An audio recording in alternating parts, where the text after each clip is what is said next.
Eh bien, bonjour à tous et aujourd'hui, pour ce nouvel épisode, je suis ravi de retrouver Nadia où on va échanger ensemble pendant une petite heure sur l'importance des valeurs, les valeurs dans le mindset et on va partir un petit peu à l'exploration de cette recherche de notre essence personnelle, en fait, de clarifier ses valeurs pour aller découvrir son essence personnelle et pour ça, on va partir de l'expérience de Nadia qui va nous parler de l'évolution de ses valeurs, qu'est-ce que ce sont les valeurs pour elle et comment elle intègre ça à travers sa vision d'architecte, mais aussi de Gestalt thérapeute.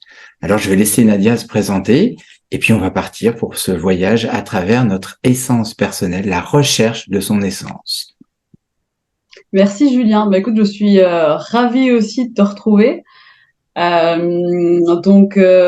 m'appelle Nadia Lamar, je suis architecte de formation et il y a 5 ans, mon chemin a rencontré la Gestalt et je peux le dire, ça a bouleversé ma vie, ma façon de voir les choses, mon mindset, ma façon d'appréhender aussi mes émotions, mes relations à moi et aux autres. Et donc, j'ai fait ce cursus de 5 ans et aujourd'hui, je suis Gestalt praticienne. Voilà. Voilà. Et donc, du coup, ça t'emmène vers un lancement d'une nouvelle activité en complément de ton métier d'architecte. Et en fait, je te poserais une question, juste pour commencer, une question assez simple, mais qui est quand même assez globale, c'est pourquoi les valeurs sont-elles importantes dans notre vie? Alors, les valeurs sont fondamentales parce que c'est, si tu veux, c'est ce qui est important pour nous. Alors, c'est pas forcément conscientisé pour tout le monde, c'est-à-dire que c'est vraiment ce qui va guider nos vies, dans le sens, ça va guider nos actions, consciemment ou inconsciemment. Et le savoir, disons les connaître en tout cas, nos valeurs, ça va être une très grande aide à la décision, puisque du coup, le fait de le conscientiser, ça va permettre des décisions plus rapides quand on a le choix entre plusieurs chemins, plusieurs actions, plusieurs activités, de vérifier rapidement si c'est en alignement avec nos valeurs principales. Ça va aider à prendre des décisions, ça va aider aussi à se sentir aligné, à sentir aussi bien dans sa peau et heureux, parce que quand on prend des décisions qui qui correspondent en fait à nos valeurs, tout de suite au niveau émotionnel, c'est quelque chose qu'on ressent, quoi. D'être aligné entre nos pensées, nos ressentis et nos actions, c'est quelque chose qui est vraiment fondamental. Et du coup, le faire en accord avec nos valeurs, ça va être vraiment une façon de se connecter à soi. Ça augmente aussi la clarté d'esprit aussi. Hmm. Donc c'est quelque chose d'assez important et c'est tellement important que si tu veux, si on les connaît pas et si on n'agit pas nous par rapport à nos valeurs, d'autres vont pouvoir nous manipuler, nous utiliser pour leurs propres valeurs à eux. Donc c'est vraiment très important. Ça aide à se remettre au centre de soi pour agir après vers les autres et par l'extérieur. Mais ça donne vraiment un axe, un alignement qui est très important. Mm. J'ai utilisé le mot clarté mentale. Alors, c'est très rigolo parce que moi, mon axe de travail, tu sais, j'accompagne les chefs d'entreprise sur leurs orientations stratégiques pour gagner en clarté mentale et pour ne pas renoncer à leur personnalité. Et en fait, dans tout ce que tu dis, il y a un petit peu, il y a un petit peu ces deux points qui sont balayés. C'est la clarté mentale parce que plus on va connaître ses valeurs, ce qu'il faut comprendre, c'est qu'on a nos besoins et au-dessus de nos besoins, il y a nos valeurs qui nous drivent. Et ce qui va nourrir une identité chez nous. Ça, c'est le modèle de Robert Dills. Et on va, en fait, si on va chercher, en fait, à définir nos valeurs, eh bien, c'est un peu comme si aussi on allait vers notre propre définition, notre propre essence, c'est-à-dire ces drivers qui vont nous attirer ou nous repousser, parce qu'en fait, par rapport à une valeur, on n'a pas 36 000 solutions. C'est soit elle nous attire, soit elle nous repousse. En gros, c'est aller vers, éviter de. Moi, l'autre question que je voudrais te poser, c'est quand tu as décidé de devenir architecte, c'était quoi les valeurs qui t'ont poussé vers ça?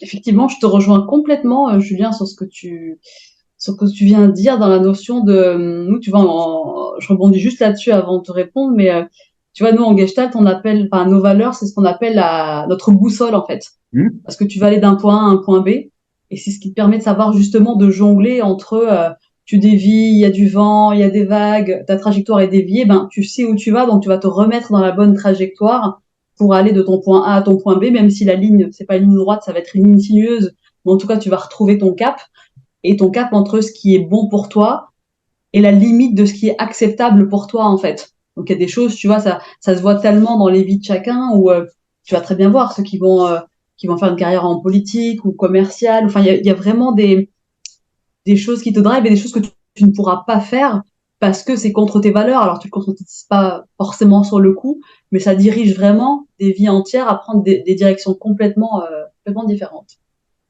Alors, par rapport à l'architecture, et je te remercie d'ailleurs de me poser cette question parce que ça me remet un peu dans le bain de ces années-là. Moi, ce qui m'a poussée vers ce métier, c'est la créativité.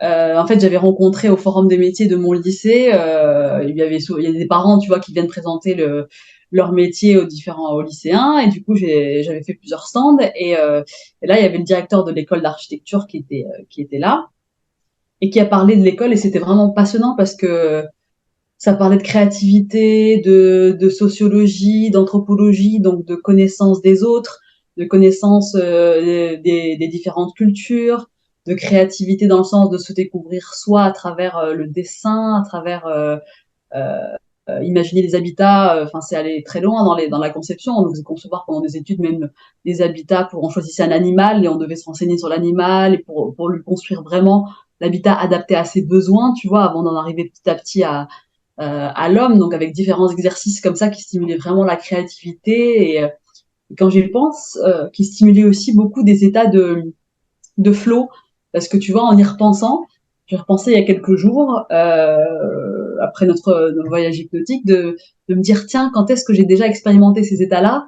Eh ben, tu vois, quand on avait des exercices à faire en art plastique, tu cherches l'inspiration, tu vas voir des films, tu vas voir des expositions, et puis tu cherches, et puis à un moment, tu as un état de flow qui arrive, une idée, ça commence par une idée, que tu acceptes d'écouter ou pas, quand tu crées vraiment le silence à l'intérieur, à un moment, tu as un murmure qui te dit, maintenant là, j'ai une idée, tu lâches tout, tu prends un crayon, et puis tu t'y mets tout de suite, et tu éteins tout, et tu fais que ça.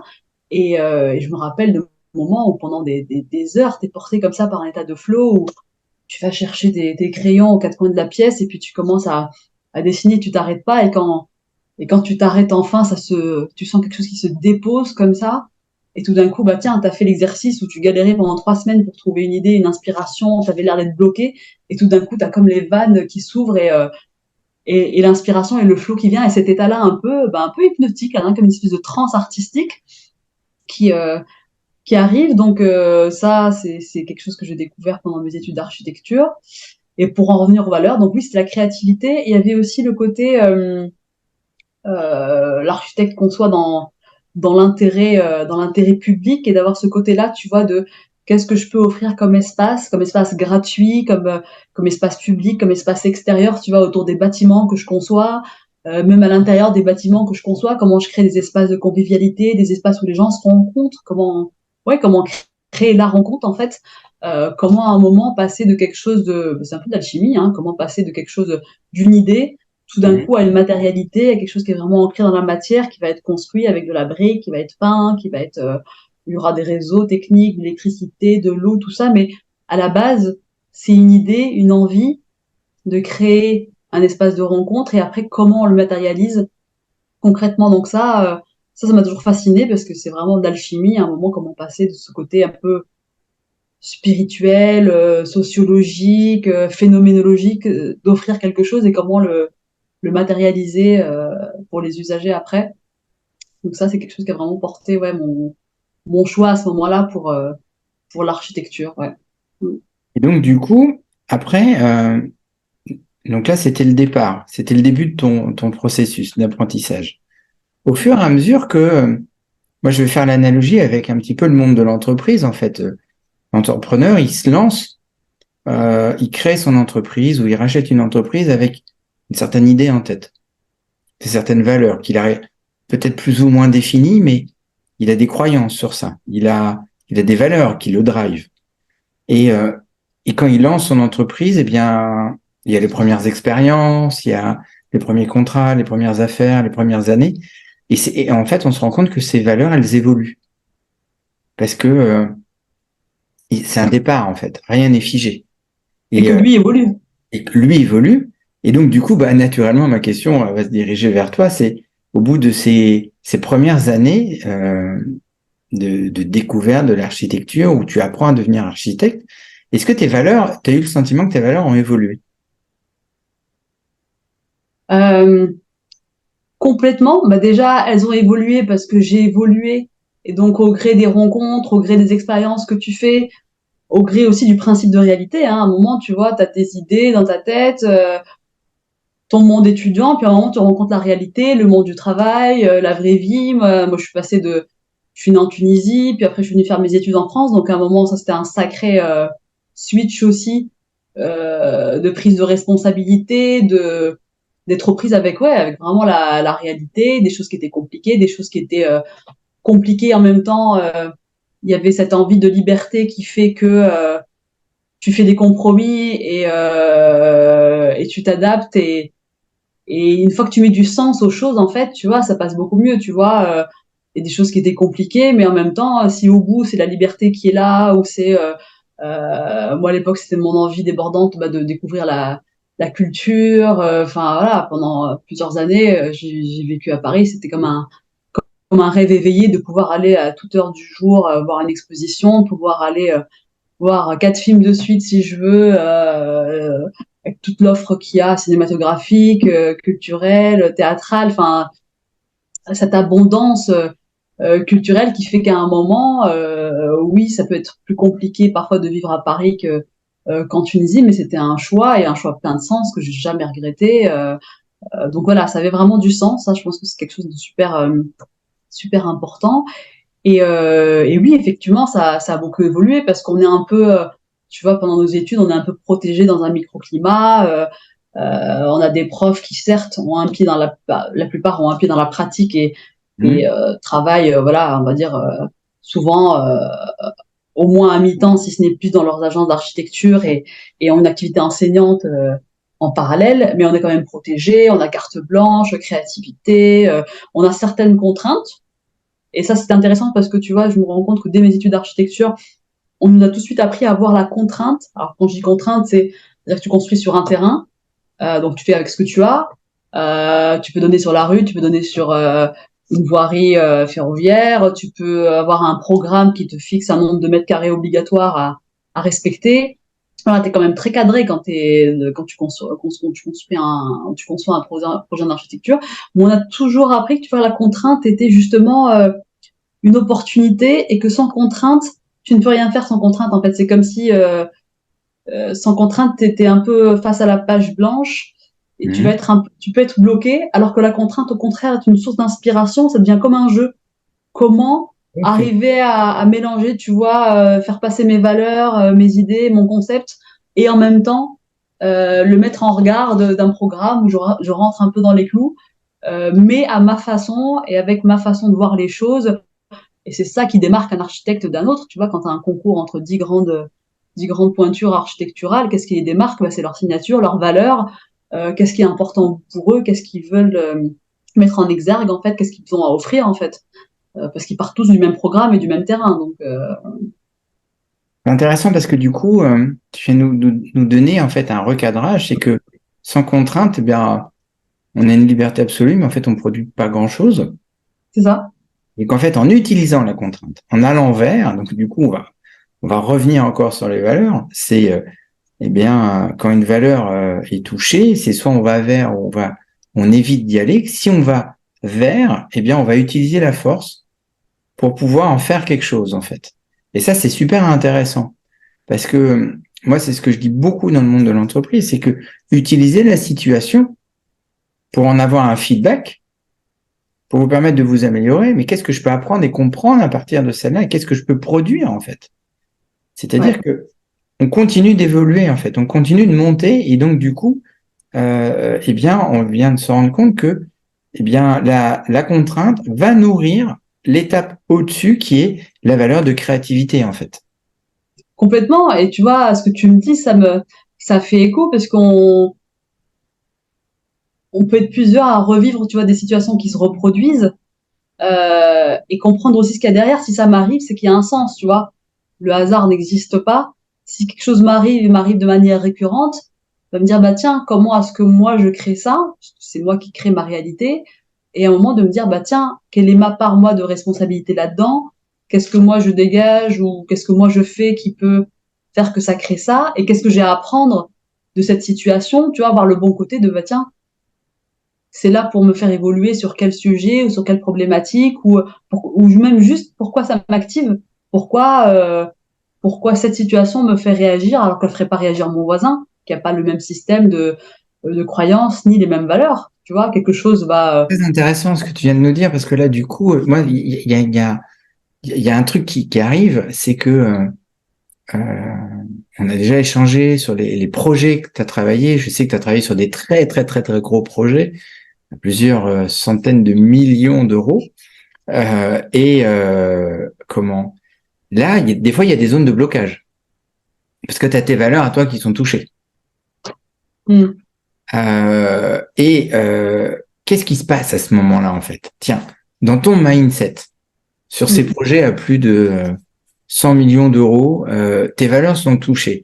Euh, Comment toi, tu fais pour, pour récupérer ça? Ça, c'est un message que je voudrais vraiment transmettre aux entrepreneurs qui nous écoutent. C'est peu importe le projet, la taille du projet, peu importe. Le focus, c'est qu'à un moment donné, avoir la clairvoyance de dire, attends, c'est quoi qui est touché chez moi? Hmm. Tiens, qu'est-ce que tu pourrais nous transmettre? Ta question est très intéressante et effectivement, euh, tu vois, on peut être parfois dans un tunnel justement sur ce genre de grands projets qui sont très structurés, qui sont très oui, c'est ça, structurés avec beaucoup d'experts, des organisations hiérarchiques, des organisations transversales, certains rapports hiérarchiques, d'autres rapports qui sont plutôt de l'ordre de t'as besoin d'un expert, mais enfin ça demande vraiment. C'est que quand on y pense, le monde du travail actuellement, c'est vraiment quelque chose de très qui peut être très dur parce que justement l'humain est pas au centre. Hmm. Alors il y a un équilibre à trouver. Bien sûr que l'intérêt des projets, on parlait des valeurs, moi pendant très longtemps c'est ce qui passait en priorité. Et petit à petit l'humain a pris sa place et je trouve que ok, je suis quelqu'un qui aime être efficace, j'aime j'aime la réactivité dans le travail, j'aime la proactivité, j'aime des gens qui prennent leurs responsabilités, j'aime le faire aussi. Mais comme toujours, il y a une certaine limite. Tu vois, on parlait tout à l'heure des valeurs justement comme la limite acceptable. Quelle est la limite acceptable pour moi? Et effectivement, pour moi,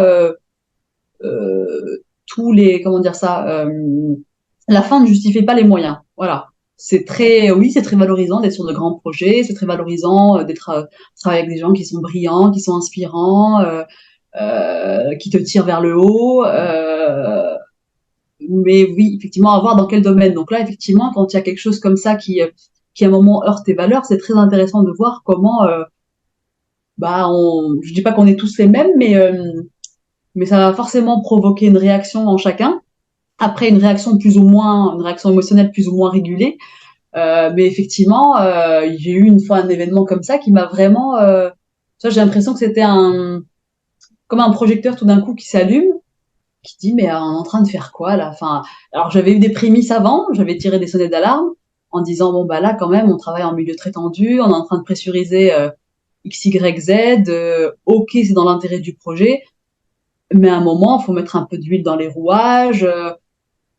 On pourrait s'organiser autrement parce que des fois tu vois t'as des conflits qui peuvent arriver parce que X veut A, Y veut B, Sauf que s'ils communiquent pas plus que ça, ils vont croire que leurs intérêts sont antinomiques.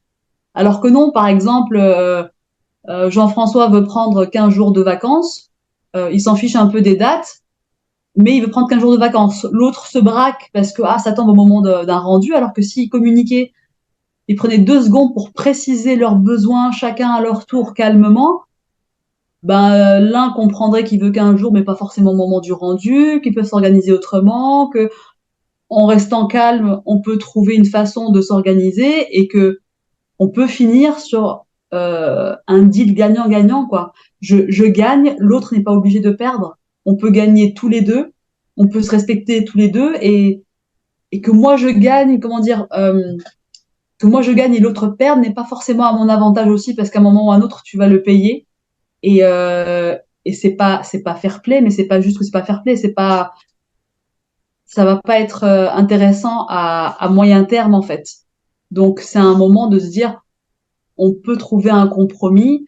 Je regardais une vidéo de David Laroche qui parlait justement d'un truc comme ça, qui disait bah tiens je voulais louer un parking, il le proposait à tel prix, j'ai pas négocié son prix direct, je lui ai juste proposé de louer sur de longue durée en disant voilà, est-ce que si je loue sur 3 ans, on peut négocier le prix et lisser et du coup à la fin tout le monde était content, le loueur était très content d'avoir une sécurité, une prévision de plan de charge sur 3 ans et d'être tranquille pour louer son parking. Et David Laroche a pu avoir un prix sans avoir de négocier le prix, mais de proposer, voilà, de voir en quoi l'autre peut être gagnant, comment je lui propose un deal qui peut être gagnant pour lui et gagnant pour moi au final, sur le même plan. Donc là, ça devient intéressant. Ok. Et du coup, tu nous as dit en intro que il y a 5 ans, tu as découvert la Gestalt. En quoi ça a participé? Et là, je m'adresse maintenant à la praticienne. En quoi ces 5 ans d'études ont participé à la clarification de tes valeurs? Ça a été assez fou en fait ces 5 ans. L'impression d'être rentrée dans une machine à laver, très positive, parce que je me rends compte que je j'étais pas forcément consciente de beaucoup de choses. Tu vois, j'étais un peu dans le tunnel. Je savais que j'avais des envies de voyage, je savais que j'avais des envies de créativité, d'art. Je savais que je voulais vivre en France. Après, voilà, tout le reste, j'avais pas beaucoup de connexion à moi-même. J'ai toujours été, voilà, par rapport aux autres, quand même dans une réelle convivialité. Voilà, il y a toujours eu ce côté-là ouvert sur les autres, mais j'étais presque trop ouverte sur les autres et pas assez centrée sur moi. Donc la Gestalt a fait vraiment un espèce de looping à 360 degrés, de hop, hop, hop, arrête de regarder à l'extérieur, l'extérieur n'existe pas, tout est en toi et maintenant on va regarder tout ça, on va travailler, on avait parlé déjà de la frontière contact, travailler ce rapport aux autres et travailler aussi en intériorité de se dire comme un état des lieux, tu vas te dire tiens, là je m'arrête et comment je fonctionne. On parlait de se découvrir soi, c'est exactement ça, c'était tiens, quels sont mes mécanismes, qu'est-ce que je veux changer dans ma vie, de quoi j'ai envie, de quoi j'ai vraiment envie, d'aller voir les points de blocage et de me dire tiens, alors c'était très structuré, hein, ces 5 ans, il y a des thématiques par année, on y va progressivement sur la théorie du développement, sur l'estime de soi, après on passe en 3e année sur plutôt l'abondance, après on passe carrément sur les buts de vie, les rêves, la réalisation, et puis on finit sur la spiritualité. Donc il y a vraiment une évolution en plus qui te permet de prendre un peu les sujets à la source et d'évoluer progressivement. Et ce qui est génial, c'est qu'on est suivi aussi, donc on est obligatoirement en thérapie pendant qu'on fait ce cursus-là, parce que quand tu ouvres la boîte de Pandore, tu as des sujets qui montent à la surface et ça se traite. C'est important d'être accompagné dans ces moments-là, et on l'a confirmé tout au long de ces 5 ans. Et effectivement, c'était magnifique parce que j'ai appris le vrai sens de certains mots, tu vois, du coup, de certaines valeurs. Par exemple, j'ai réappris le sens du mot responsabilité, pas le côté négatif de la responsabilité, mais le côté de je prends ma responsabilité versus je prends ma liberté, en fait, de voir que tiens, je suis responsable de ce que je crée. bah, ça veut dire que si ce que je crée actuellement me plaît pas, bah, je peux le changer. Mm. Donc ça, c'est quand même génial. Ok, je suis responsable de mes émotions. Ça, tu vois, c'était une découverte.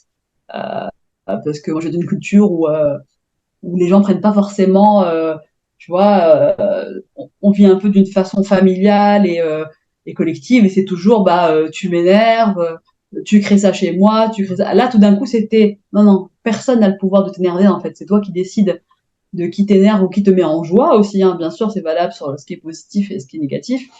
Donc là, tout d'un coup, tu vas découvrir le vrai sens du mot responsabilité, du mot respect aussi. Qu'est-ce qu'on met dans le respect dans nos cultures, enfin dans ma culture orientale, ben, dire son avis, c'était ne pas respecter l'autre, par exemple, des fois. Donc là, tu te dis, bah non.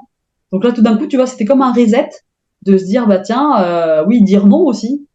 Ça pouvait être pris comme un manque de respect dans ma culture, donner ses limites, c'est pris comme un manque de respect. Donc en fait, à la fin, tu te dis, bah, exister, en fait, comme je l'entends, c'est un manque de respect. Ah non, pas possible, en fait. Donc tu vas mettre tout ça à plat. On a redéfini d'ailleurs tous ces mots-là, on les a vraiment redéfinis au fur et à mesure des années, comme l'acceptation aussi. Qu'est-ce que ça veut dire l'acceptation? C'est pas se résigner, mais c'est voilà accepter ce qui est pour mieux pouvoir le changer éventuellement, mais en tout cas avoir un regard lucide et ne pas étiqueter les choses. Tu vois, rien n'est bien, rien n'est mal. C'est juste des directions différentes, des chemins différents, et dire bah tiens, si je fais ça, ça crée ça. Est-ce que j'ai vraiment envie de créer ça? Voilà, c'est juste ça en fait. À un moment, voir un peu les choses sans affect en fait, de façon pragmatique. Ça, j'ai trouvé ça très libérateur parce que c'est bah, même accepter tout de quelqu'un, tu vois, c'est pas un cadeau non plus, même pour la personne. Oui, sur le coup, il est content, tu lui passes tous ses caprices, mais à la fin, c'est pas un cadeau. Mettre des limites à quelqu'un, c'est aussi un moment de dire voilà, moi je fonctionne comme ça c'est à toi, tu le reprends. En tout cas, moi je le prends pas pour moi. Et puis voilà, après on voit comment on peut avancer, mais effectivement, mettre des limites, à un moment se séparer de certaines personnes si voilà la communication n'a pas pu être établie. Mais effectivement, ouais, ça a été vraiment passionnant parce qu'en plus on était un groupe, donc on s'est vu évoluer ensemble. Nos Ok. rapports entre nous ont évolué. Et ça, c'était comme un espèce d'incubateur, tu vois, assez incroyable de se voir évoluer de week-end en week-end. On avait chaque fois, souvent 1 ou 2 mois entre 2 week-ends pour vraiment intégrer les choses dans le corps, dans nos vies, et faire en sorte que bah, maintenant la Gestalt, c'est un peu mon ADN, tu vois, c'est ma façon d'entrer en relation avec le monde. Et c'est marrant parce qu'au début du cursus, c'était, il y avait la vraie vie, et puis les week-ends de Gestalt, qui étaient un peu une oasis où on pouvait être nous-mêmes, authentiques, se sentir accueilli, libre d'être soi-même, libre d'être vulnérable, et de se dévoiler et d'accepter le dévoilement de l'autre aussi. Donc il y avait vraiment un gros clivage. Et puis petit à petit, le clivage se lisse et ta vie commence à ressembler à ces week-ends-là de Gestalt où petit à petit, tu te crées un cercle aussi où tu peux être authentique. Tu changes, bah souvent, tu vois, tu as une évolution dans tes amis aussi, dans le travail aussi. Bah, moi, je sais que j'ai changé très régulièrement de travail et à chaque fois, des situations qui me plaisaient de plus en plus, rencontrer des gens qui me plaisent de plus en plus, créer vraiment des interactions de plus en plus inspirantes. Enfin, tu sens vraiment une évolution qui va dans le sens de bah tiens, j'ai planté des graines et tout d'un coup là c'est comme si à un moment tu récoltes ce que tu sèmes quoi. Ce qui est intéressant, c'est que, en fait, au tout départ de notre entretien, les valeurs qui étaient nommées, c'était créativité et découverte. Hmm. Quelques années plus tard, tu es architecte, tu découvres la Gestalt, et là, il y a une clarification qui va vers responsabilité et authenticité. Hmm. Alors, créativité et découverte sont toujours là. Hmm. Ouais, ça revient. Hmm. Mais, schlac, ça passe à un niveau au-dessus, Hmm. qui fait que ça, ce sont tes drivers aujourd'hui, Ouais. responsabilité et authenticité. Oui, parce que tu te rends compte que tu vois tes valeurs. Alors oui, tu peux en changer aussi souvent que tu que tu en éprouves le besoin, parce qu'effectivement nos systèmes changent et on évolue et on a envie de découvrir de nouvelles choses. Et en même temps, tu vois, tu peux garder aussi la même valeur et l'expérimenter de plus en plus profondément. Tu vois, par exemple, dans notre école, on a un principe où on fait le cursus de 5 ans et après, on peut se porter candidat pour être ce qu'on appelle être assistant auprès des formateurs qui continuent à faire d'autres stages. Et c'est très drôle parce on trouvait toujours bizarre, nous, en étant en première, deuxième année, de voir les assistants prendre des notes comme nous, on prend des notes, alors qu'ils ont déjà fait ce cursus-là et qu'ils sont déjà praticiens ou thérapeutes. Et donc, à un moment, on a posé la question, mais pourquoi vous prenez des notes? Enfin, vous avez déjà fait, vous avez déjà pris ces notes-là, vous connaissez par cœur les contenus. Ils nous ont dit non, mais on a évolué depuis notre deuxième année et Mmh. maintenant, on revisite les contenus à un autre niveau et on comprend autre chose et on a d'autres contenus qui sont en figure en ce moment. Et en fait, c'est incroyable parce que c'est comme un livre que tu relis quelques années après. Oui. Ton attention va être attirée par d'autres détails, par d'autres concepts, et tu vas avoir envie d'en approfondir. Bah là, du coup, c'est la même chose pour les valeurs parce que la responsabilité, bah, plus tu travailles le truc, plus tu te dis, bah tiens, je peux aller encore plus loin en fait. Bah tiens, alors au début, c'est la responsabilité de tes émotions. Déjà, prendre la responsabilité de mes émotions, c'était déjà savoir accueillir une émotion. Voilà, c'est tout un travail de reconnexion, d'apprivoisement. Quelque chose Après, c'est quelque chose, je te coupe, mais c'est quelque chose qui en entreprise est vraiment utilisé tous les jours. On est bien d'accord. oui, bah oui, oui, c'est notre pain quotidien, complètement, complètement. C'est même au centre, en Oui, fait. on est bien Ouais. d'accord que si ça c'était au centre, ça changerait beaucoup de choses. Ah, mais complètement, complètement. Et ce serait tellement. Bah, disons que on associe trop. Tu vois, le monde du travail, c'est vraiment. Tu viens, tu t'es une machine, tu mets tout ce que tu es à côté, alors que si chacun ramenait tout ce qu'il est, qu'il pouvait le mettre sur la table et l'utiliser, tu vois, ce serait une telle richesse. Enfin, ce serait On est dingue. bien d'accord Et que on ne parle pas de petits projets sur les projets où tu évolues. On parle de très gros projets mm, avec des très donc, grosses responsabilités. Donc, ce qui dit gros projet, grosse pression, gros stress, ouais, ouais, gros, ouais. Donc, du coup, tout est multiplié par 10 et ça crée voilà, des gens qui vont bosser comme des dingues avec des pressions incroyables pendant 20 ans. Et puis, à un moment, la cocotte minute va péter, ça va Oui. finir en burn-out, en dépression, parce qu'on ne s'est pas écouté pendant des années. Et c'est vrai que le système n'aide pas à le faire. Après, c'est notre responsabilité aussi de nous prendre en charge et de nous faire accompagner. Mais c'est vrai que c'est pas très c'est pas assez, je trouve, dans les mœurs du temps, alors que on peut en tirer beaucoup d'avantages. Alors il y a des formations un peu en développement personnel, gestion des conflits, des choses comme ça qui sont très intéressantes à mettre en place. Mmh. Euh, mais euh, mais c'est vrai qu'après, il faut pouvoir les appliquer, et être entendu. Toi, aujourd'hui, qui a un pied dans chaque partie, c'est-à-dire un pied dans la partie architecte, qui est ton quotidien, puis il y a aussi la Gestalt, qui est, comme tu l'as dit, qui est venu dans ta vie et qui est ton sens, qui est ton alignement. Tu conseillerais aux entreprises de travailler sur les valeurs, en fait, de les définir, de les clarifier pour qu'elles soient nommées, en fait, dans leur quotidien. Bah, complètement, parce que c'est quelque chose qui peut souder le groupe, c'est quelque chose qui peut, tu vois, ça peut être fait un peu indirectement quand il y a des activités type team building ou des choses comme ça qui peuvent être, enfin, qui pourraient être support à ce genre de choses. Ça pourrait être fait de façon ludique, tu vois, c'est pas forcément quelque chose de n'est pas obligé que ce soit grave, que ce soit, enfin, ça peut être fait vraiment, ça peut être amené de différentes façons, de façon créative justement. Voilà, moi je l'ai vu dans mes activités professionnelles. À chaque fois qu'il y a eu, bah tiens, justement, on parlait de quand j'ai travaillé sur le Grand Paris où c'était justement un très gros projet. C'était incroyable parce on était un groupement de 3 entreprises et c'était très très rare de voir ça parce que pour une fois, tu vois, on travaillait sur les mêmes plateaux.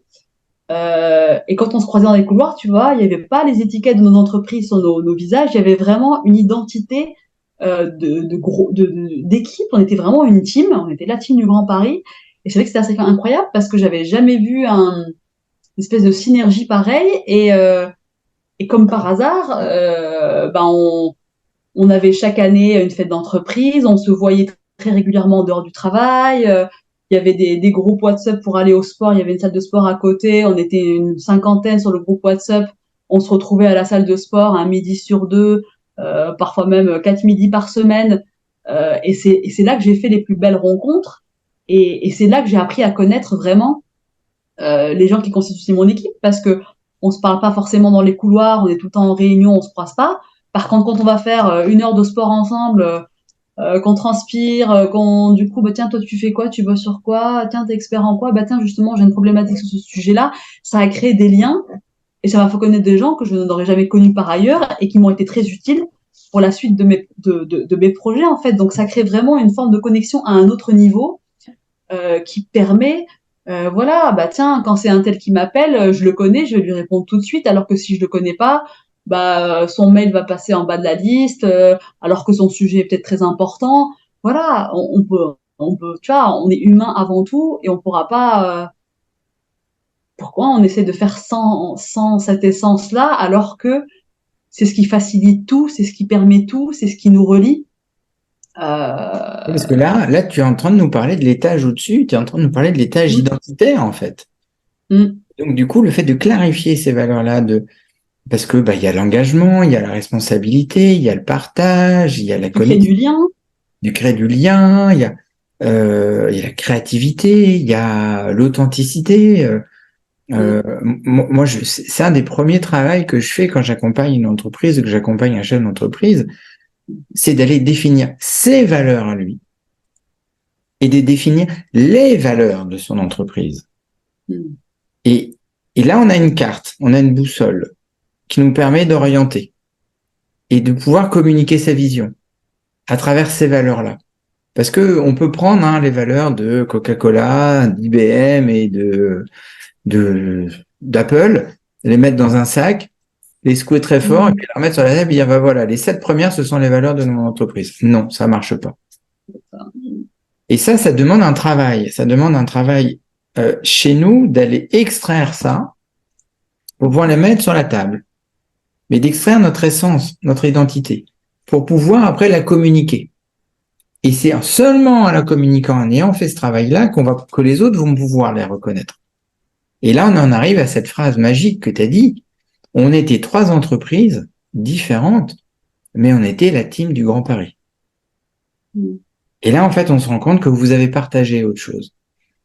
Et donc, du coup, en fait, on se rend compte que tout ça, c'est lié, c'est intrinsèquement lié à notre évolution d'hommes et de femmes, et que d'utiliser ça, c'est un driver, pour moi, c'est un facilitateur, et c'est un driver qui nous permet de faire autre chose de ce qu'on a fait. On va prendre la phrase d'Einstein.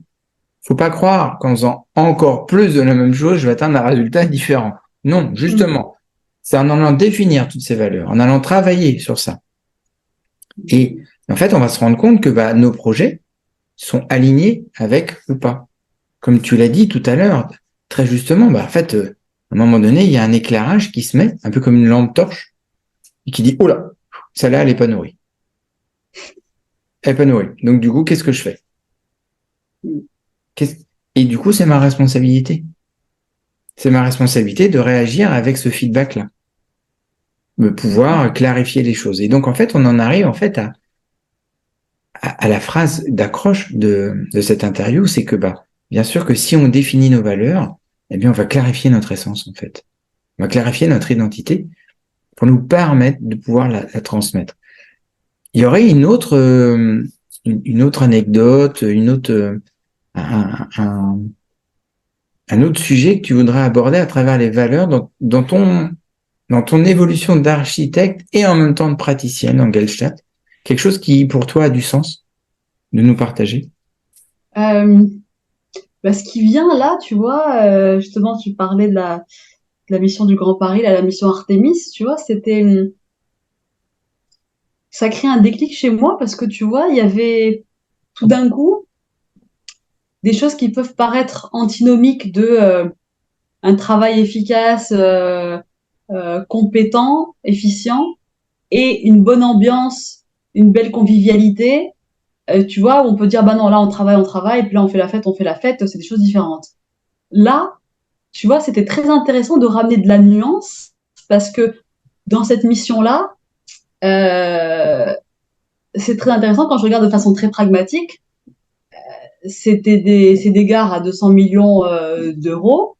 C'est des missions qui ont permis, tu vois, qui d'habitude, ce genre de missions-là sont confiées à des assistants à maître d'ouvrage très qualifiés, qui ont moins, sans relier forcément la valeur à l'âge, mais tu vois, voilà, qui ont quand même entre 40 et 50 ans, on demande un minimum de bouteilles. Là, les délais des projets ont fait que il n'y avait pas assez de d'assistants à maître d'ouvrage, tu vois, entre 40 et 50 ans assez capés pour pouvoir prendre ces responsabilités-là, et pouvant tenir les rythmes de production et les délais.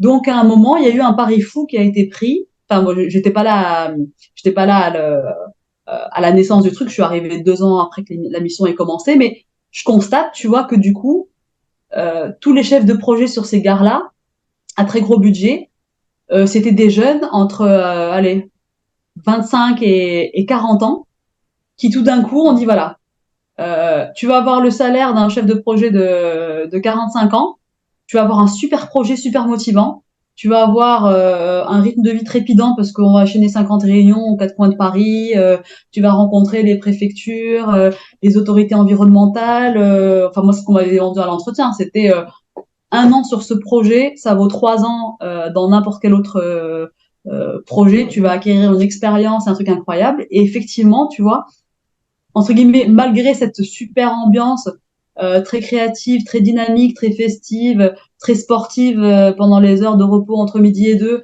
et très festive certains soirs, eh ben, j'ai jamais vu des gens aussi inspirants, aussi efficaces, aussi dynamiques, qui ont appris autant de choses. Ça a été un tremplin extraordinaire. La plupart des gens qui sont passés par cette mission ont changé de poste après, sont passés côté client maîtrise d'ouvrage, ont doublé leur salaire, ont à 27 ans des salaires de personnes qui d'habitude dans les mêmes métiers n'atteignent ce salaire-là qu'à 50 ans.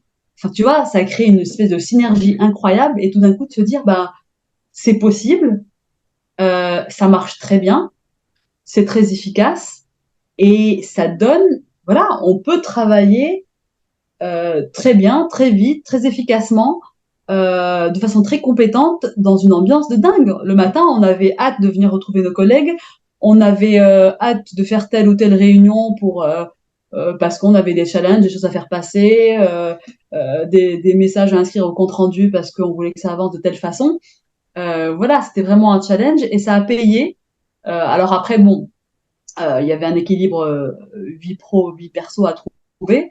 Mais voilà, c'est moi tu vois, si je fais un pont là avec la Gestalt, ce qui me vient, c'est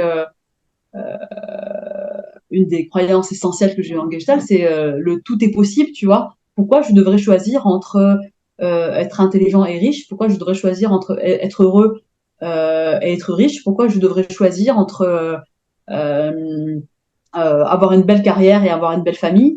Non, je peux tout avoir en fait. C'est de l'organisation, mais je ne suis pas obligée de choisir. Et on revient au gagnant-gagnant des deux côtés. Et c'est comme un cercle vertueux où à un moment, mais ça se passe quand je suis alignée aussi entre mes pensées, entre mes émotions, entre mes ressentis. Et quand justement bah, je joue le jeu et j'ai envie d'apprendre à me connaître, on parlait d'essence. Bah oui, pour connaître ses valeurs, il faut que je me pose des questions, tu vois. Je me fais une liste avec les 20 valeurs qui viennent. Après, je fais le tri. Je me dis, ouais, mais celle-là, est-ce qu'elle est vraiment importante en ce moment dans ma vie? Parce que peut-être que je l'ai eue pendant 20 ans, mais que c'est pas la mienne, en fait. C'est celle que mes parents m'ont donnée, c'est celle que ma culture m'a donnée, c'est celle que mon travail m'a donnée.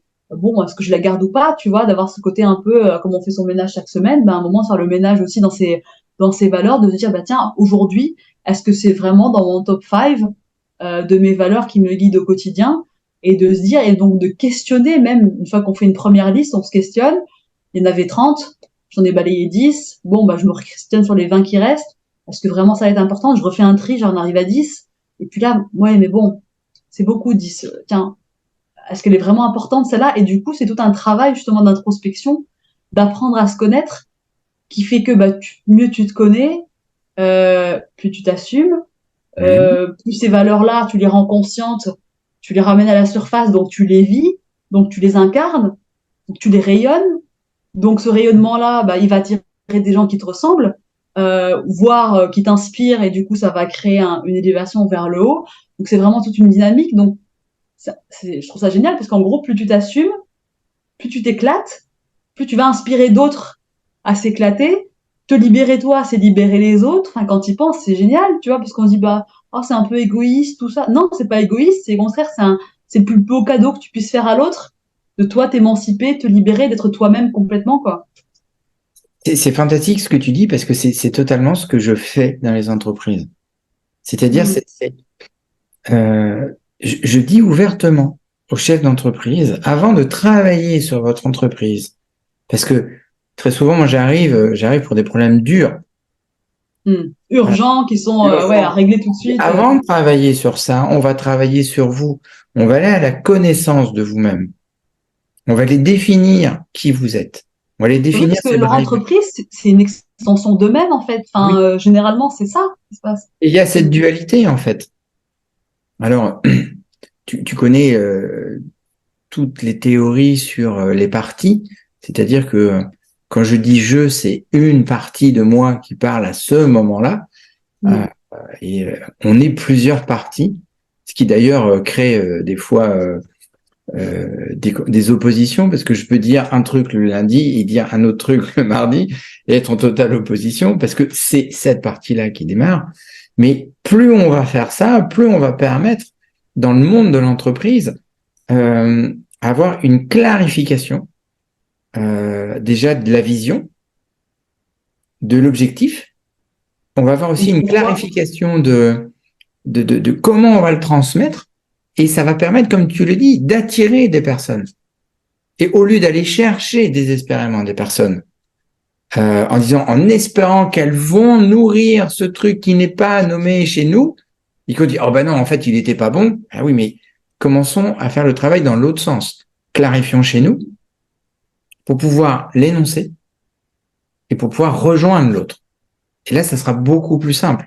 Je pense que remettre du sens et remettre le fonctionnement de notre cerveau au cœur de l'entreprise, parce que qu'on le veuille ou non, les entreprises sont peuplées d'humains et dans les humains, il y a des cerveaux. Donc, c'est une clé. Et ça, je te remercie vraiment d'avoir insisté là-dessus ce soir, dans ton expérience de où tu es parti, la découverte de tes études, tu t'es livré aussi sur ta culture qui a évolué, les croyances que tu avais, qui ont évolué, les changements. Et en fait, on se rend compte que plus on va se connaître, plus on va pouvoir, comme tu dis, euh, définir cette carte et définir notre territoire, en fait. Mm. Et de pouvoir expliquer. Parce que ce qu'il faut bien comprendre, c'est que la carte n'est pas le territoire, mais le territoire est la carte. Donc, si je peux nommer le territoire, je peux donner à l'autre ma carte du monde. Et Ouais. en entreprise, c'est super important. Et ça, c'est ce que je me bats au quotidien, en fait. Mm. Pour faire comprendre ça, c'est que plus vous allez nommer le territoire, plus vous allez pouvoir en faire une carte qui sera comprise. Alors, du coup, à des moments, il y aura des incompréhensions. Vous pourrez les expliquer, puisqu'il y aura déjà un premier relevé topographique, beaucoup plus simple. Mais c'est magnifique ce que tu dis parce que c'est, tu vois, ça me fait penser à ce concept d'honnêteté radicale qui est, enfin, tu vois, où à un moment, l'honnêteté radicale, c'est quoi? C'est parce que souvent on se dit, bah tiens, il m'a dit ça, comment je peux répondre, comment je peux. Non, mais l'honnêteté radicale, le fait de nommer les choses, ça, c'est d'une puissance et d'une force qui gale tout. Et la phrase qui vient là, c'est il vaut mieux être détesté pour ce que tu es que aimer pour ce que tu n'es pas, tu vois. Oui, Parce que du coup, t'attires pas les bonnes personnes et tu comprends pas ce qui se passe, mais juste, alors c'est tout un travail, hein, c'est facile à dire d'assumer qui on est, mais dire à un moment, bah, d'accepter de se dire, bah, j'accepte de déplaire, je peux pas plaire à tout le monde, Et plaire à tout le monde, c'est pas forcément un bon signe. C'est-à-dire que tu fais le caméléon, que tu t'adaptes à chacun. Et ben oui, mais toi, derrière tous ces masques, tous ces faux selfs, tu es qui en fait? Tu sais même pas qui tu es. Tu vois, tu te fais tellement le caméléon que du coup, tu te perds en chemin. Et dire, bah non, sois complètement toi-même, ça attirera qui ça attirera, ça éloignera qui ça éloignera. Mais l'essentiel, c'est que toi, tu te retrouves avec toi-même déjà, et que tu te sens en capacité d'assumer ce que tu es complètement. Et déjà, c'est énorme. De Mm. remettre du sens. Ouais. De remettre du sens. C'est pas, c'est pas de dire oui, voilà, on va faire ça en entreprise et ça. Non, c'est remettre du sens dans sa fonction. Pourquoi? Ouais, exactement. Pourquoi je fais ça? À quoi je contribue en fait? À quoi mon collaborateur contribue? Et nommer les valeurs qui vont lui permettre cette contribution. Nommer cette identité. Ce qu'on a mis à travers cette métaphore ce soir, c'est la métaphore de l'essence. C'est l'identité en fait. De nommer clairement les capacités, dans quel environnement il va évoluer, quelles valeurs vont de ses drivers pour quelle identité qu'il doit avoir et qu'est-ce qui va contribuer en fait. Et ce qui permet d'avoir vraiment une intégration totale dans le monde de l'entreprise et ben, à des moments, que ce soit des chantiers à 10 000 euros ou des chantiers à 200 millions d'euros, Mm. quand ça bloque très, très, très, très, très souvent sur les valeurs qui ne sont pas nommées. Mm. Et je te remercie vraiment de cette exploration ce soir avec toi à travers ton parcours. On a utilisé un peu ton parcours pour emmener cette notion des valeurs qui est souvent très incomprise, qui fait très très peur. En Europe, les valeurs, je trouve que les concepts sont très compliqués à des moments, alors que Mm. des fois, simplement les hiérarchiser, faire un petit peu le travail que tu as proposé en fait. Et ça, j'invite à toutes les personnes qui nous ont écoutés ce soir de se poser, de faire une liste des valeurs et de les noter, les trier, Mm. les retrier et dire voilà, ok, et celle-là en fait, c'est réellement la mienne ou pas? Ouais, c'est ça. Et ça peut prendre 20 minutes, tu vois, enfin, parce que les valeurs, ça peut être la liberté, mais ça peut être aussi le mouvement, ça peut être l'engagement, ça peut être l'amour, ça peut être, enfin, tu vois, c'est pas forcément, voilà, liberté, égalité, fraternité, tu vois, ça peut être aussi la légèreté, ça peut être l'insouciance, ça peut être, voilà, chacun a vraiment des valeurs propres. Et Hmm. c'est ta vie, tes règles du jeu, tes envies, c'est, voilà, c'est vraiment à la carte et, Et après, de regarder ces valeurs hein, et dire voilà, ok, dans cette situation, une situation au travail qui a été un peu conflictuelle ou une situation familiale, et de regarder laquelle est pas nourrie.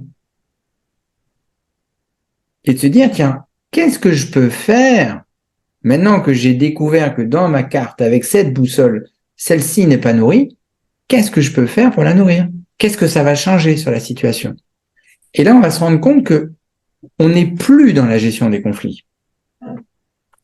On est dans l'anticipation, on est dans le préventif. Parce que en entreprise, il y a beaucoup trop de problèmes qu'on prend en correctif, mais pas assez en préventif.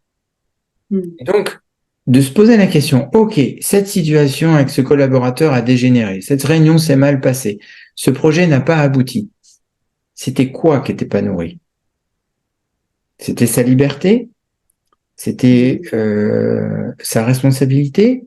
C'était, je sais pas, sa créativité? Parce que je l'ai contraint à mm, travers mon prisme à moi, et du coup, je l'ai emmené dans une direction qui le bloquait en créativité, alors que on va prendre le cas de l'architecte qui travaille sur ce dossier-là, qui est très créatif, et qu'on lui contraint, est-ce que c'est la bonne personne?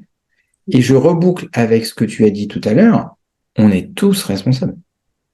Tous. ouais, Je ne peux pas reprocher à l'autre de m'être énervé, c'est moi-même qui me suis énervé par mm, rapport à ce qu'il a dit. Parce que on va aller un peu plus loin, juste pour faire la petite joke ce soir, mais en fait, les mots que la personne a dit, ce ne sont que des vibrations dans l'air. Et on a décidé de les prendre pour vrai et dire, oh, c'est pas bien ce que tu as dit. mm, Ah, non, non. Donc, on est 100% responsable.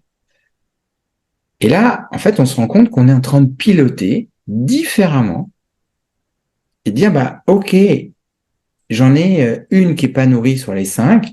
Qu'est-ce que je peux faire pour lui donner cette créativité? Et on va rajouter ce que tu as dit tout à l'heure, la notion de contrainte, parce qu'il y a des règles. Voilà.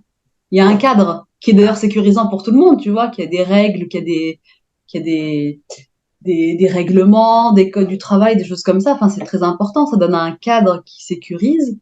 Après, à l'intérieur de ce cadre, bah, qu'est-ce que j'ai envie de vivre comme expérience? Voilà. Est-ce que je veux continuer à me taper la tête contre les murs ou est-ce que je peux faire autrement? Et si je peux faire autrement, bah tiens, quelle est la bonne façon d'envisager les choses pour qu'on ait chacun ce qu'on veut dans ce cadre-là, quoi. Et là, en fait, on est en train de piloter complètement différemment et on va produire complètement autre chose, en fait. Et qu'on peut être créatif même dans la façon dans la façon de gérer un conflit, dans la façon d'envisager une relation, dans la façon de vivre. On peut être créatif partout. En fait, créatif, c'est pas juste prendre un crayon et dessiner. C'est beaucoup plus large que ça. Et on est tous créateurs, tu vois. On peut, enfin, voilà, c'est beaucoup de personnes se positionnent en victime en attendant une solution de l'extérieur, alors que elles auraient beaucoup plus de liberté, beaucoup plus de puissance à se mettre en fait en posture de créateur, de dire bah c'est moi qui prend en charge voilà ce qui me concerne et du coup bah oui je peux faire ce que je veux parce que je prends cette responsabilité là qui me donne cette liberté là en fait derrière. Est-ce que pour terminer, tu aurais quelque chose, je sais pas, un message, une anecdote, une citation que tu voudrais nous partager, qui résumerait un petit peu cette exploration qu'on a été faire ce soir sur eh bien l'évolution de nos valeurs pour découvrir notre essence personnelle. Euh, Euh, bah ce qui viendrait là c'est tu vois c'est un outil qu'on appelle la page blanche en Gestalt et que je trouve très intéressant dans le sens où ça rejoint dans la tradition balinaise quand ils font leur prière et leur méditation, tu vois, ils ont un rituel qui est magnifique avec des fleurs et à un moment ils prennent de l'eau bénite et ils font ce qu'ils appellent se laver les sens. Alors c'est très symbolique, mais je trouve que c'est très incarné aussi puisque ils prennent de l'eau bénite et ils se lavent, donc ils te versent de l'eau sur la tête et tu te laves avec les yeux, tu te laves les oreilles pour mieux entendre, les yeux pour mieux regarder, la bouche pour faire attention à ce que tu dis, le nez pour respirer vraiment le parfum des choses. Enfin, je trouve symboliquement ça très beau. Et tu fais ça 3 fois. Et c'est un peu l'effet que ça me fait, tu vois, après une belle méditation, quand tout d'un coup tu te fais 1 heure de méditation et puis tu ressors dans la nature. Et là, tout d'un coup, tu vois les choses d'un autre éclat. Le vert est plus vert, les arbres sont tout d'un coup verdoyants, presque phosphorescents, le ciel est encore plus bleu, tout est plus net, tout est plus clair. Bah, c'est un peu ça la page blanche, c'est un moment voir la vie sans a priori, sans se dire tiens ça devrait pas être comme ça. C'est un moment arrêter de dire non aux choses et dire oui, ok, bah écoute c'est là, c'est comme ça. Oui il y a des guerres, oui il y a de l'injustice, oui bon bah qu'est-ce qu'on fait maintenant nous pour éviter ça? Comment à notre niveau on peut faire évoluer ça et la page blanche ça se fait avec la vie, ça se fait avec quelqu'un par exemple avec qui on a souvent des conflits, bah se dire tiens aujourd'hui j'arrête de voir que c'est Paul qui m'agace avec tel ou tel comportement, mais c'est un être humain en face de moi, c'est un homme de 40 ans et comment je me dis que tiens je connais pas, je le découvre. Tiens ah bah tiens comment il fonctionne Paul, comment il est, bah, tiens aujourd'hui il est différent d'hier, on change à chaque seconde, on se renouvelle, toutes nos cellules se renouvellent entièrement à chaque minute. Bah tiens là c'est un nouvel homme, j'arrête de le voir avec mes a priori. Non, il n'est pas tout le temps en retard. Non, il refait pas tout le temps les mêmes bêtises. Non, tiens, je vais le voir de façon neutre, on va dire, avec un œil neuf, voilà, avec un regard neuf. Et c'est valable aussi dans des situations, de se dire tiens, c'est compliqué avec mes collègues, machin. Bah tiens, aujourd'hui, je vais au travail en me disant que ça va très bien se passer, que ça va être une magnifique journée, que je vais aborder les choses différemment, et juste voir, observer ce que ça fait de venir avec ce positionnement-là différent, avec cette posture différente comme un enfant qui découvre, comme un enfant qui apprend à marcher. Ok, c'est très intéressant. Voilà, certains vont râler, tu vois, parce qu'ils marchent. Et puis quand tu vois, moi je trouve ça magique de voir un enfant qui vient d'apprendre à marcher, comment chaque pas est un miracle. L'instabilité, tu vois, quand ils basculent d'un pied à l'autre, tu vois, ces éclats de rire qu'ils ont quand ils font leur premier pas. Je trouve que c'est une merveille, tu vois, et retrouver justement cet émerveillement-là, cette fraîcheur-là, quand tu fais des choses que tu fais, ok, tous les jours, mais bah, tiens, si je les faisais vraiment en conscience, comme si je l'avais jamais fait, éplucher une carotte, mais comme jamais je l'ai épluchée, quoi. En conscience, en sentant la texture de la carotte, la texture de sa peau, la fraîcheur quand je la sors du frigo, d'être vraiment en contact de tous ces ressentis, respirer une rose le matin avec la rosée du matin, et tu vois, d'être vraiment, ça peut être très simple, des choses très très simples, mais qu'on prend bah, je trouve pas assez le temps de faire, tu vois, cette poésie du quotidien, de se De dire, revenir plus au présent et en même temps d'utiliser la page blanche dans toutes les choses que l'on fait dans le quotidien, comme hmm, tu viens de dire, dans le monde de l'entreprise, mais aussi avec nos amis, avec notre famille, avec nos collègues de travail, de dire, bah voilà, aujourd'hui, je le regarde, j'enlève un petit peu ces filtres que j'ai. hmm, Et ça, c'est valable dans une conduite de réunion. C'est un outil que je donne très souvent. Les gens arrivent avec le filtre de la précédente réunion. Donc, du tous coup, les ressentis, les conflits non réglés. et là, ils disent, ça n'a pas marché.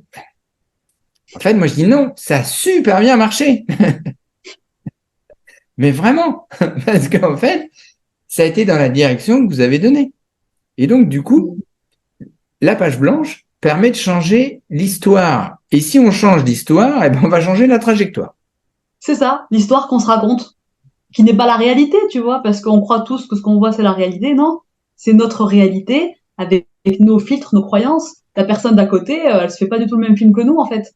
Donc, Donc, du coup, le je coup trouve de la page blanche permet à un moment donné que la personne en face puisse produire autre chose. un reset. Oui, c'est ça. C'est donner aussi la liberté à l'autre d'être différent, d'être peut-être qui il est vraiment, loin des schémas où on l'emprisonne, on l'étiquette. Et c'est valable pour nous aussi, hein, parce que j'ai dit page blanche par rapport à Oui. un événement, une situation, par rapport aux autres, et encore plus par rapport à nous-mêmes. Tu vois, si à un moment on arrête de s'identifier à ah ben non, d'habitude je fais comme ça. Oui, mais est-ce que d'habitude ça me plaît de faire comme ça? Non, mais tu vois, il y a toujours ce réflexe de ah ben non, pourquoi je fais ça? D'habitude je fais comme ça, d'habitude je fais pas comme ça. Ouais, mais justement, j'ai envie de faire différemment. Donc, tu vois, de couper ce switch de bah, tiens, d'habitude je fais comme ça ou moi je suis quelqu'un qui fait comme ça. Non, je suis personne en fait. Je suis personne, j'ai pas d'habitude, je fais ce que j'ai envie de faire quand j'ai envie de le faire. Aujourd'hui, j'ai envie de dormir à 21h. Demain, j'aurai envie de dormir à minuit. Et voilà, je ne suis pas quelqu'un qui dort à 21h tous les soirs. C'est pas une identité, ça, tu vois. C'est pas vraiment moi, ça. C'est non, je fais ce que j'ai envie quand j'ai envie de le faire, sans forcément chercher à nourrir cette personnalité ou cette image qu'on peut avoir de nous, cette idée de je suis comme ci ou comme ça. Non, je suis juste moi et puis tout. Je te remercie vraiment de cette exploration, euh, Merci à toi aussi. d'aller chercher ces valeurs, d'aller découvrir cette essence pour pouvoir améliorer notre mindset, que vous soyez salarié, que vous soyez entrepreneur, que vous soyez dirigeant. Tout ce qu'on a dit ce soir s'applique vraiment dans, euh, dans notre vie d'entrepreneur. Et moi, c'est mon combat au quotidien. Alors, c'est un beau combat parce que je vois des gens émerger, je vois des situations se transformer et ce soir, à travers ton expérience, à travers le fait d'avoir pu voir comment ces valeurs ont évolué, de la créativité, la découverte, à la responsabilité, à comment l'authenticité, Identité. et puis toutes les autres que tu nous as dit, qui avec beaucoup d'élégance je n'ai pas nommé, j'ai pris les quatre là. On voit qu'en fait, eh bien, on va travailler notre essence.